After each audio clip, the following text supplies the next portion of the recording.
Hello student, my name is Janoj Singh और आज मैं आपके लिए लेके आया हूँ नया topic that is redistribution of charges. तो before going to next class recall the previous one. In previous lecture we discuss about energy density के बारे में अपन ने किया और आई होप कि आपने बहुत अच्छे से कर लिया होगा एनर्जी डेंसिटी को।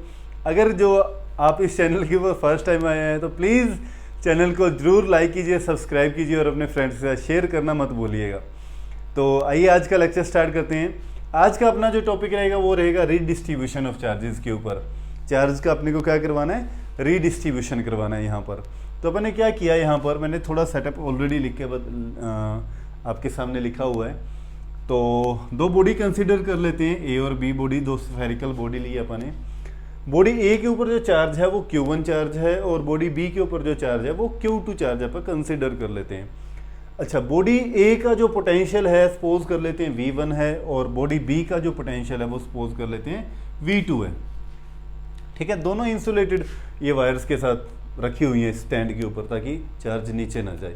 ठीक है, अब इसकी मान लेते कैपेसिटेंस, इसका माना अपने पोटेंशियल V1 है, इसका मान लिया पोटेंशियल V2 है, इसकी कैपेसिटेंस C1 है, इसकी कैपेसिटेंस क्या है C2 है।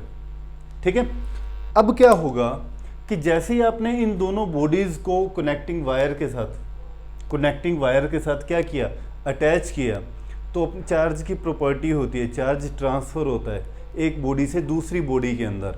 तो ऐसा ही यहाँ पर भी होगा। जिस बॉडी के पास ज़्यादा पोटेंशियल होगा, तो अपन ने देखा दोनों का पोटेंशियल अलग अलग है। इसका पोटेंशियल V1 है, इसका पोटेंशियल V2 है।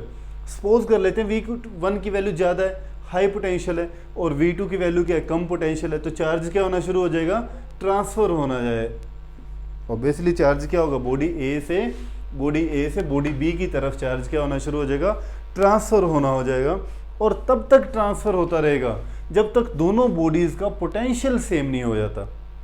यही बात है कि जब देखो यहाँ पर पोटेंशियल ज़्यादा है, यहाँ पर पोटेंशियल क्या है, कम है, तो चार्ज क्या फ्लो करता है, high potential to low potential की तरफ जाता है। तो चार्ज ने ट्रांसफ़र होना इस वायर के थ्रू इस बॉडी के अंदर जाना शुरू कर दिया।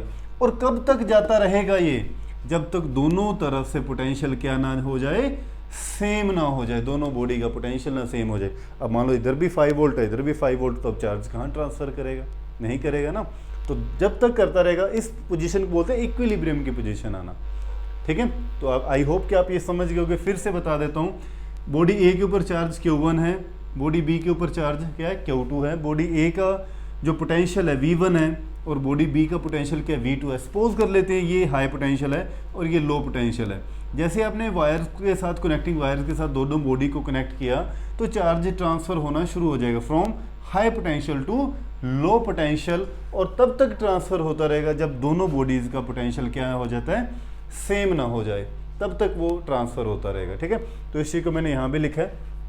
अच्छा, अब जब ट्रांसफ़र हो जाएगा चार्ज, तो चार्ज अलग अलग हो जाएगा दोनों बॉडी के ऊपर। ठीक है, तो इस चीज़ को देखते हैं अपन। बिफोर रीडिस्ट्रीब्यूशन दोनों बॉडी के ऊपर चार्ज कितना है, तो आप बोलते हैं इनिशियल चार्ज दोनों बॉडी के ऊपर कितना है, Q1, और दूसरी बॉडी के ऊपर चार्ज कितना है, Q2 है, Q1 प्लस Q2। और Q1 की वैल्यू क्या होती है, Q1 की वैल्यू क्या होती है अपने पास, Q1 इज इक्वल होता है C1 V1 और Q2 की वैल्यू क्या होगी, C2 V2। ठीक है, इसको इक्वेशन नंबर बोल देते हैं 1। बिफोर, अभी अपन ने वायर्स को कनेक्ट नहीं किया। इस केस में बॉडी के ऊपर टोटल चार्ज कितना है, तो बोलेंगे इस बॉडी पे चार्ज है Q1 को आप लिख सकते हो, Q1 इज इक्वल टू क्या आता है, Q is equal to CV, तो Q1 is equal to C1 V1 और Q2 की वैल्यू क्या आ गई, C2 V2। अच्छा, आफ्टर रीडिस्ट्रीब्यूशन मैं भी आपको क्या कह रहा था कि चार्ज ट्रांसफ़र होना शुरू हो जाएगा। आफ्टर रीडिस्ट्रीब्यूशन सपोज कर लेते हैं इसके ऊपर चार्ज रहेगा Q1 डैश और इसके ऊपर चार्ज होगा Q2 डैश। ठीक है, और पोटेंशियल भी दोनों तरफ क्या हो गया, सेम हो गया। अब सपोज कर लेते हैं दोनों के ऊपर पोटेंशियल कितना हो गया, V हो गया, लेकिन कैपेसिटेंस के ऊपर तो कोई इफेक्ट नहीं पड़ने वाला ना यहाँ पर। ठीक है, अच्छा, आफ्टर रीडिस्ट्रीब्यूशन अब चार्ज कितना हो गया, तो आप बोलोगे Q फाइनल जो हो गया वो हो गया Q1 dash plus Q2 dash. ठीक है, Q1 डैश की वैल्यू क्या रहेगी यहाँ पर, Q final is equal to Q1 dash की वैल्यू C1 है, कैपेसिटेंस तो उतना ही रहना है, और अब पोटेंशियल कितना हो चुका है, V हो गया। ऐसे Q2 डैश की वैल्यू कितनी हो जाएगी, C2V, ठीक है। अच्छा, अब दोनों में कॉमन क्या आ गया, यहाँ पर V कॉमन आ रहा है, तो इसको ऐसे लिख सकते हैं C1 plus C2 into V। ये अपने पास क्या आ गई, सेकेंड प्रॉपर्टी आ गई। अब यहाँ पर समझने वाली एक चीज़ जो सबसे इंपॉर्टेंट है कि चार्ज की जो प्रॉपर्टी थी, चार्ज ओबे करता है लॉ ऑफ कंजर्वेशन को, कि जितना चार्ज पहले था, जितना चार्ज रीडिस्ट्रीब्यूशन से पहले था, उतना ही चार्ज रीडिस्ट्रीब्यूशन होने के बाद रहेगा, चाहे तो उतना रहेगा ना। ये तो नहीं कि चार्ज डिस्ट्रॉय हो गया, ठीक है, सिर्फ चार्ज ट्रांसफ़र हुआ है, एक बॉडी से दूसरी बॉडी के अंदर चार्ज क्या हुआ है, ट्रांसफ़र हुआ है। इसका मतलब जितना इनिशियल चार्ज था उतना ही final, total initial charge, body A के ऊपर नहीं, बॉडी मान लो इसके ऊपर 20 था, इसके ऊपर कितना था, 10 था, ठीक है, तो इसमें 20, इधर तो पहले भी कितना था, 20 प्लस 10 30 वैल्यू थी, ठीक है। अब चार्ज डिस्ट्रीब्यूशन होना शुरू हो गया, अब सपोज 15 इसके पास हो गया और 15 इसके पास हो गया, अब भी तो कितना रह गया चार्ज, 30 ही तो रह गया। यही तो प्रॉपर्टी है law of conservation of charge की, कि चार्ज एक बॉडी से दूसरी बॉडी के अंदर ट्रांसफर होता है, but initial charge is always equal to final charge, ठीक है। तो फ्रॉम लिख दें इस बात को, ये मैं लिख लो एक बार, मैं इरेज कर रहा हूं। From law of conservation of charge, from law of conservation of charge, from law of conservation of charge क्या था, initial charge is equal to final charge, initial charge is equal to final charge. तो initial charge अपने पास कितना है, ये रही value from first and second, C1V1 plus C2V2 is equal to C2V2, है ना, तो is equal to C1 plus C2 और इनटू में क्या रहेगा V, ठीक है। अच्छा, तो यहाँ से आप V की वैल्यू निकालें तो पोटेंशियल कितना आ गया, V is equal to C1V1 plus C2V2 upon C1 plus C2, कि जब चार्ज का क्या हो चुका है, रीडिस्ट्रीब्यूशन हो गया, तो अब दोनों बॉडीज़ के ऊपर पोटेंशियल आ गया कितना, V, और उस पोटेंशियल की वैल्यू निकालने का अपने पास डायरेक्ट फॉर्मूला बन गया C1V1 plus C2V2 upon C1 plus C2, ठीक है। तो ये ध्यान रखना। अच्छा, जब ये चार्ज, अब सारी कहानी एक और यहाँ पर आ जाती है, कहानियाँ सुनाएंगे हम तो, है ना। तो कहानी, दूसरी कहानी क्या स्टार्ट होती है यहाँ पर, दूसरी कहानी है कि जब चार्ज ट्रांसफ़र हो रहा होता है एक बॉडी से दूसरी बॉडी के अंदर थ्रू कनेक्टिंग वायर, तो ये वायर गर्म हो जाती है। वायर गर्म होने का मतलब हीट प्रोड्यूस करना शुरू कर देती है, तो यहाँ पर एनर्जी का लॉस होना शुरू हो जाता है, ठीक है। जब एनर्जी पहले जितनी थी, अब यहाँ पर इन द फॉर्म ऑफ हीट यहाँ पर कुछ एनर्जी का लॉस हो जाता है, तो उसको भी अपन कैलकुलेट करते हैं कि अगर यहाँ पर एनर्जी का लॉस हुआ है तो कितना लॉस हुआ है, ठीक है। तो ये कैलकुलेट करते हैं, ये राइट कर लीजिए, हाँ जी कर लिया राइट, इरेज कर दूँ, ठीक है। स्क्रीनशॉट ले लिया करो और साथ साथ अपने नोट्स प्रिपेयर करते जाया करो, ठीक है। तो ये वैल्यू ध्यान रखना, मैं इधर साइड में लिख देता हूँ। पोटेंशियल निकालने का formula C1V1 plus C2V2 upon C1 plus C2, ठीक है, समझ गए, हाँ जी। अब अपने को क्या निकालना है कि जब ये चार्ज ट्रांसफ़र हुआ एक बॉडी से दूसरी बॉडी के अंदर, तो एनर्जी का कितना लॉस हुआ, ठीक है। तो एनर्जी, या लिखें यहाँ पर loss of energy, loss of energy in redistribution of charge, in redistribution of charges, in redistribution of charges. जब ये चार्जेस का क्या हुआ, रीडिस्ट्रीब्यूशन हुआ, तो कितना लॉस हुआ एनर्जी का। तो अपन देखते हैं, अपने को पता है कि लॉस हुआ है, तो इसका मतलब इनिशियल एनर्जी ज़्यादा थी और फाइनल एनर्जी क्या होगी, कम होगी, ठीक है। मान लो पहले इनिशियल एनर्जी 10 थी, बाद में कितनी होगी, 9 होगी, तो आप बोलोगे लॉस हुआ यहाँ पर, ठीक है। तो हमेशा चलो अपन देख लेते हैं, अब इनिशियल एनर्जी कितनी थी, UI। अब एनर्जी निकालने का फॉर्मूला अपन ने पहले भी किया हुआ है, हाफ CV²। एनर्जी अपने निकालने का फॉर्मूला क्या था, U is equal to half CV²। ये पहले अपन एनर्जी स्टोर इन कैपेसिटर के अंदर निकाला था ना, हाफ CV²। तो ऐसे ही अब यहाँ पर एनर्जी निकालने का फॉर्मूला क्या रहेगा, बिफोर इनिशियल बिफोर रीडिस्ट्रीब्यूशन आप बोलते हैं बिफोर रीडिस्ट्रीब्यूशन जो एनर्जी थी वो कितनी थी, अब बोलेंगे half C1V1 square plus half C2V2 square. इसके पास एनर्जी कितनी थी, हाफ C1V1 स्केयर, इसके पास एनर्जी थी वो होगी हाफ C2V2 स्केयर। और आफ्टर कोलिजन, सॉरी कहाँ मोमेंटम आज करवाया था तो कहाँ कोलिजन याद आ रहा है, तो आफ्टर रीडिस्ट्रीब्यूशन तो क्या बन गया अपने पास, U final is equal to half C1 तो रहेगी कैपेसिटेंस, अब पोटेंशियल क्या हो चुका है, V हो चुका है तो V स्केयर, और इधर भी सेकंड बॉडी का भी कितना हो जाएगा, उस बॉडी का भी हाफ C2V स्केयर। समझ में आई ये बात। ये होगी अपने पास बाद वाली एनर्जी, ये थी अपने पास पहली जो एनर्जी थी डिस्ट्रीब्यूशन होने के पहले वाली एनर्जी। तो अब अपने को क्या निकालना है, लॉस कितना हुआ, तो लॉस कैसे निकलेगा, initial minus final, then loss of energy कितना हुआ, लॉस ऑफ एनर्जी किस फॉर्म में, in the form of heat. तो आप बोलेंगे U is equal to U initial minus U final.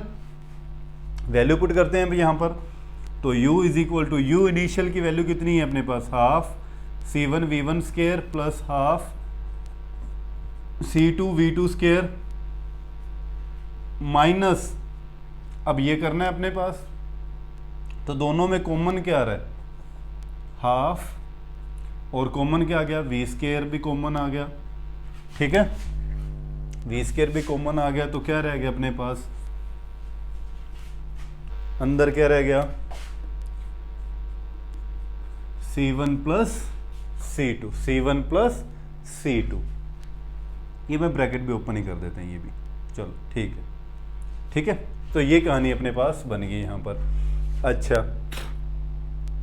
अब देखो अपन ने V की वैल्यू निकाल रहे हैं, देखो इन तीनों के अंदर भी चलो कॉमन निकाल देते हैं, तीनों के अंदर भी कॉमन क्या आ गया, हाफ कॉमन आ रहा है तीनों में भी, ठीक है, हाफ को भी कॉमन ले लेते हैं, 1/2 बाहर ही आ गया, अंदर क्या रह गया, C1V1 square plus C2V2 square minus, अब V यहाँ पर हाफ तो बाहर ले लिया अपन ने V की वैल्यू, और V की वैल्यू अभी अपन ने यहाँ पर लिखी हुई थी, V की वैल्यू क्या थी, C1V1 plus C2V2 upon C1 plus C2, और इसका स्क्वायर है तो इधर भी इसका भी क्या होगा, स्क्वायर होगा, और साथ में क्या लिखा हुआ, C1 प्लस C2। अच्छा स्क्वायर है तो मैं इसको अलग अलग ऐसे लिख सकता हूँ कि C1V1 प्लस C2V2 का भी स्क्वायर है और C1 प्लस C2 का भी स्क्वायर है, ठीक है, अलग अलग मैंने ऐसे लिख दिया दोनों को। समझ रहे हो इस बात को, किस होल स्क्वायर था ना, होल स्क्वायर को मैंने अलग अलग ले दिया, C1V1 plus C2V2 whole square upon C1 plus C2 whole square लिख सकते हैं ऐसे, ठीक है। अब एक C1 प्लस C2 से ये क्या हो गया, कैंसिल आउट हो गया, तो अपने पास फाइनली क्या बन गया, ये मैं इरेज कर रहा हूँ, राइट कर लिया आपने, ठीक है। अब मुझे थोड़ी बोर्ड की जरूरत रहेगी तो इसलिए मैं इरेज करूँगा साथ के साथ, ठीक है। तो अपने पास क्या बन गया, ये U is equal to half, अंदर बन गया C1V1 square plus C2V2 square minus C1V1 plus C2V2 whole square, है ना, यही बन रहा है, अपॉन C1 प्लस C2, ये रह गया C1 प्लस C2। अच्छा अंदर एलसीएम ले लेते हैं अपन इन तीनों का, एलसीएम क्या आ गया अपने पास, 1/2, एलसीएम आ गया C1 प्लस C2। अब एलसीएम आ गया तो मल्टी करेंगे, अब तो सबसे पहले तो C1V1 स्क्वायर की C1 प्लस C2 के साथ मल्टी, तो क्या बन गया C1 स्क्वायर V1 स्क्वायर, अब इसकी इसके साथ तो बन गया C1 C2 V1 square, C1 C2 V1 square plus अब इस C2 V2 स्क्वायर की अब इन दोनों के साथ तो क्या बनेगा C1 C2 V2 square plus C2 square V2 square plus क्या बनेगा C2 square V2 square minus minus ये सारे का सारा आ गया यहाँ पर C1 V1 plus C2 V2 whole square. ठीक है, ये था अपने पास, समझ में आ गया यहाँ तक, कोई डाउट? ठीक है, तो U इज इक्वल टू 1/2 अंदर बन गया C1 V1 square plus C1 C2 V1 square plus C1 C2 V2 square plus C2 square V2 square minus, अब ये अपने पास A प्लस B का होल स्क्वेयर है तो आइडेंटिटी है, आइडेंटिटी ओपन करते हैं, ब्रैकेट ओपन करते हैं, तो आइडेंटिटी क्या होती है A square plus B square plus 2AB, सारी टर्म क्या आएंगी प्लस की आएंगी, लेकिन बाहर क्या है माइनस है, तो अब ब्रैकेट ओपन करेंगे तो सारी वैल्यूज़ क्या हो जाएंगी माइनस की हो जाएंगी, तो A square C1 V1 square C1 square V1 square minus का हो जाएगा क्योंकि ब्रैकेट ओपन करेंगे, minus C2 square V2 square, ठीक है, माइनस 2AB मतलब 2C1 C2 V1 V2 और अपॉन में सारे के क्या था C1 प्लस C2। अच्छा, अब कैंसिल आउट होता है कुछ, C1 V1 square C1 sorry ये C1 स्क्वेयर था, C1 square V1 square C1 square V1 square, C2 square V2 square C2 square V2 square cancel out हो गया। इसके बाद अब कुछ कैंसिल आउट हो रहा है, नहीं हो रहा, तो ये अपने पास फाइनली बच क्या गया U is equal to 1/2 C1 C2 V1 square C1 C2 V2 square minus 2 C1 C2 V1 V2। ठीक है, क्या बच गया अपने पास अंदर C1 C2 V1 square plus C1 C2 V2 square plus 2 sorry minus है minus 2 C1 C2 V1 V2 ये बच गया, और अपॉन में क्या चीज़ अपने पास C1 प्लस C2। हाँ जी, समझ में आया यहाँ तक, कोई डाउट? अच्छा, अब देखिए आगे, हाँ जी, सभी में कॉमन आ रहा है यहाँ पर C1 C2 C1 C2 C1 C2, तो कॉमन को बाहर ले आते हैं अपन, तो बन गया U is equal to 1/2 C1 C2 बाहर ले आए, और इस एलसीएम को भी आप बाहर ले आए C1 प्लस C2 इसको भी बाहर ले आए, अंदर क्या रह गया अपने पास यहाँ पर V1 square plus V2 square minus 2V1 V2 minus 2V1 V2, और ये दिख नहीं रहा कि अपने को ये क्या बन रही है आइडेंटिटी बन रही है, आइडेंटिटी कौन सी A plus B A square plus B square minus 2AB, तो ये बन गया A minus B whole square है ना, आइडेंटिटी बन गई। तो फाइनली अपने पास U इज इक्वल टू क्या बन गया half C1 C2 upon C1 plus C2 into V1 minus V2 whole square. तो ये अपने पास फाइनली जो लॉस हुआ एनर्जी का उसकी डेरिवेशन आ गई, कितना हुआ लॉस, तो अब कहेंगे U is equal to half C1 C2 upon C1 plus C2 into V1 minus V2 whole square. तो ये था बेटे एनर्जी का जो डिस्ट्रीब्यूशन हुआ, सॉरी चार्ज का डिस्ट्रीब्यूशन हुआ, और उस डिस्ट्रीब्यूशन के अंदर एनर्जी का लॉस हुआ। ठीक है, तो यहाँ से आप कह सकते हैं from this relation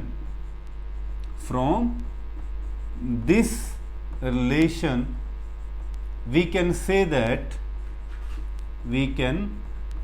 that there is a loss of energy, there is a loss of energy in the form of heat, in the form of heat। समझ गए, किस फॉर्म में होगी एनर्जी का लॉस, हीट की फॉर्म में होगा।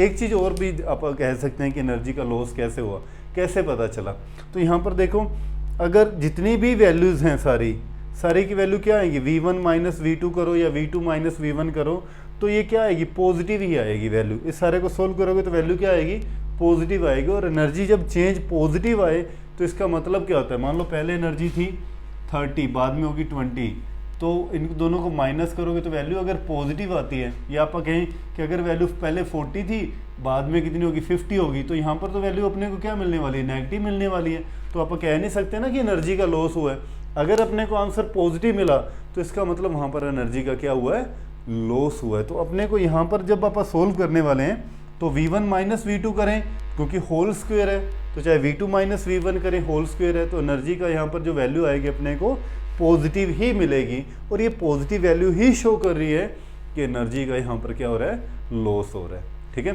तो आई होप कि आपको ये समझ में आ गया होगा। तो थैंक यू सो मच, अपना ध्यान रखें, घर पे रहें, सुरक्षित रहें। जय हिंद।